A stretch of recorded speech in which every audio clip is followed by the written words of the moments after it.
आज डैडी से इंटरव्यू भी है। डैडी से इंटरव्यू? हाँ आज हो जाए, कोई परवाह नहीं। और मैं उनसे आज माफी मांग लूंगा, फिक्र ही ना करें, मैं अपना दुपट्टा डाल दूंगा उनके। क्या देखिए मैं इंतजाम भी करके आया। ये एक फकीर के पास गया था, उसने मुझे तावीज दिया है, कह रहा था कि शेर के सामने भी चले जाओगे पहन के तो वो चूहा बन जाएगा। आपके डैडी क्या चीज है जी, आपके लिए भी लाया हूं, आपको चाहिए, बड़ा काम आएगा आपके लिए। पकड़ी।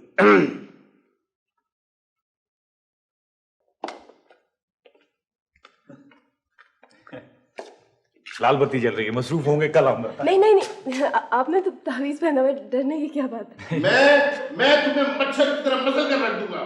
तुमने वो इंपॉर्टेंट डॉक्यूमेंट्स कहाँ रखे? जल्दी निकालो। गरज भी रहे हैं, बरस भी रहे हैं। नहीं, तावीज के बाद नहीं बरसेंगे। क्या पता, ये इंटरव्यू की डेट आगे नहीं बढ़ सकती। आपके लिए इंतजार कर रहे हैं अंदर। अच्छा, कोई आखिरी ख्वाहिश है? मेरा मतलब मेरे लिए। इतना क्यों डर रहे हैं? पानी पानी पिला दें। और डर कौन रहा है, आखिर अक्ल भी कोई चीज है, वो वार्निंग दे रही है कि मौत आगे है, बंदे पीछे हट जा। आप ऐसे करें ना, मेरा वाला तावीज भी ले जाए, डबल असर हो जाएगा। अरे वो लड़का इरफान का बच्चा माफी मांगने आने वाला, कहाँ है वो? बुलाओ उसको। आप